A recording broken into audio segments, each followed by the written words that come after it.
In the interview segment, I sat down with Dr. Anthony Uwa to talk about the challenges in the implementation of the system, its funding, and how that system can ensure good governance.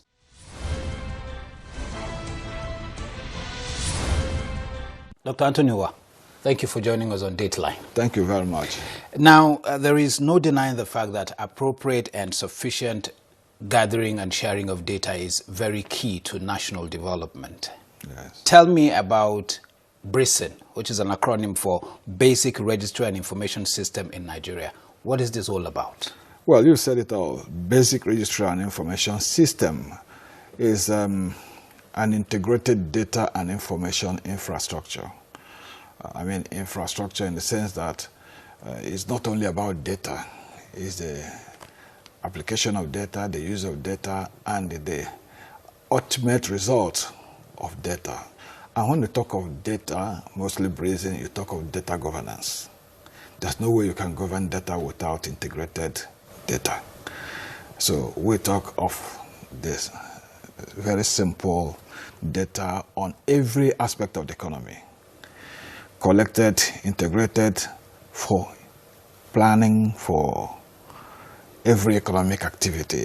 In fact, for managing the system, managing government, managing economy, managing everything in the station. That is what BRICIN is about. Dr. Uwa, isn't this what all the agencies claim to be doing at one point or another? The list is endless. NIMSI, National Bureau of Statistics, and a host of others. Isn't that what they are doing? Yes, they are collecting data. But what data?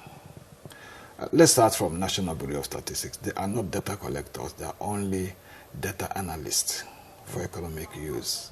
But don't they collect this data before they analyze? Well, they do what we call survey, which is not comprehensive data collection. BRICIN per se is not a data collector.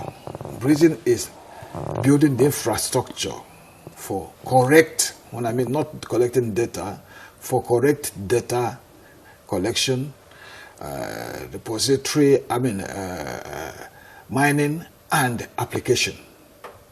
That is the difference between BRICIN and the other. Even if you talk of a NIMSI that is handling the ID card, something, you find that many of the ID cards are given to foreigners who are not Nigerians. How do we identify Nigerians? Because they don't have foundational history of such person they give ID card. And eventually they cannot without BRICIN. Wouldn't it be cost effective if, for instance, we say, NIMSI, go ahead and do the data collection, and then while you're doing it, ask all the relevant information that any other person might require? Wouldn't that save us cost? No. Would NIMSI, if I collect data and apply it to economy? No. The question is, sometimes it's difficult for people to understand the difference between BRICIN and others, because BRICIN is the peg, is that foundation you lay for others to work better. Ironically, the foundation wasn't laid and then we have others working. Precisely what is going on here. What others did to get it right, we didn't follow it that way. We just jumped on the middle. I'm curious, exactly how would BRICIN work? Well, BRICIN is going to be a foundational system. BRICIN is going to build data center from the world.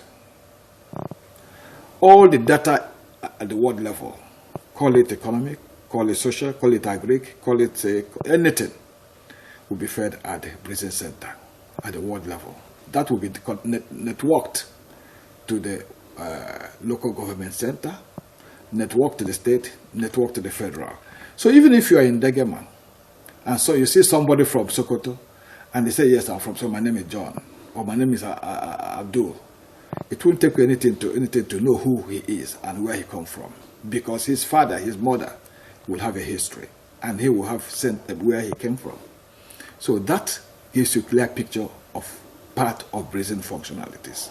Dr. Uwa, are we not heading for a collision course here? If, for instance, you're going to gather data on every possible subject, yes, wouldn't you be encroaching on, say, what the MPC would be doing, what NIMSI would be doing, and then...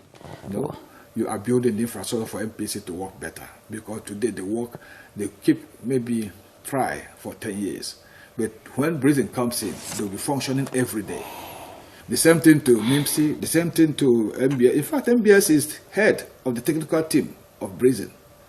Unfortunately enough, all these agencies form part of technical stroke implementation committee of Brazen. What do you think about the calls for harmonization? Because a lot of Nigerians, to be honest, would be tired if they hear any other agency coming up and talking about data, having had all sorts of national biodata like driver's license, voter's card, international passport, and even the BVN. Now, do you think Brazen will provide enough security for, say, the banks to leverage on? The BVN came up in Nigeria because we don't have social security number. And you don't have social security number on speculated data. It's on Brazen data that you can generate social security, because you have that social security from the birth to the death of anybody. So the banks will even benefit more, because right now, those that give BVN are only those who go to bank. So you don't even know them. And to trace them becomes difficult. Are there countries that have Brazen in place? Almost all developed countries have Brazen as the foundation. It's only this part of the world that we run on speculated, and that's why sometimes it's confusional. You don't even know the economy we have. This is coming at a time when government is crying it doesn't have enough fund. There is the issue of infrastructure begging for attention, and then Brazen is now coming up. Yes. How do we finance Brazen? Do you know one thing?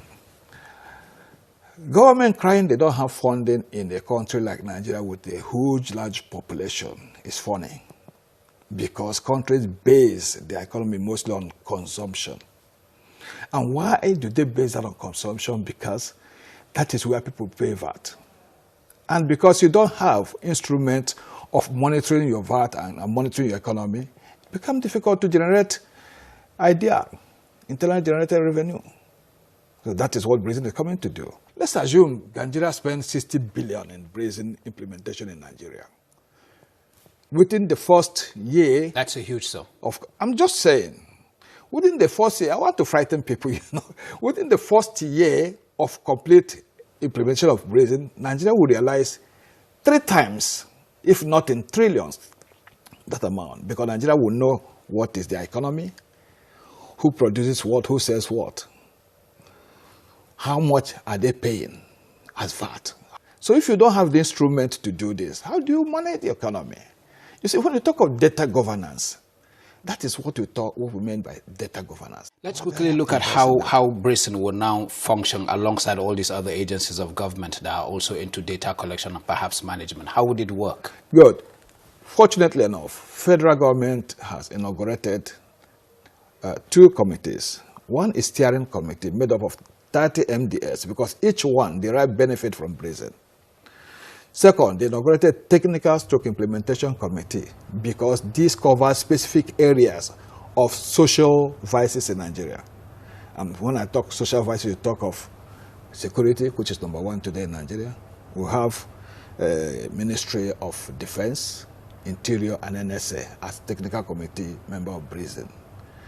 In the economy, you have finance, you have FIRS because of economic monitoring and fiscal revenue collection. Eventually, we have to include trade and industry, because if you want to monitor the economy, those people have to be part and parcel of it. Okay. Then we have agencies like, for a talk of communication, because that is what trades here. So it's true what they are saying, that Brazen is best described as one cure that Nigeria needs for all its ailments. Precisely, that is the question, that is the answer. Precisely. It would be a very good point to end this conversation. I'd like to thank you very much once again for coming on Dateline. Thank you very much, dear. So we'll look forward to see how Brazen comes up and how it functions. Certainly. Thank you again. Certainly. Thank you very much, my brother.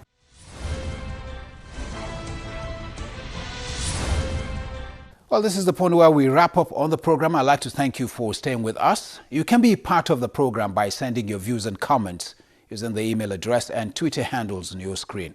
Also, be sure to share anything that is happening within your locality, especially if you are resident in the nation's capital. You can watch any episode of the program on YouTube. Just follow the link on your screen. I'd like to thank you once again for watching. I'm Ibrahim Adra, and it's bye for now.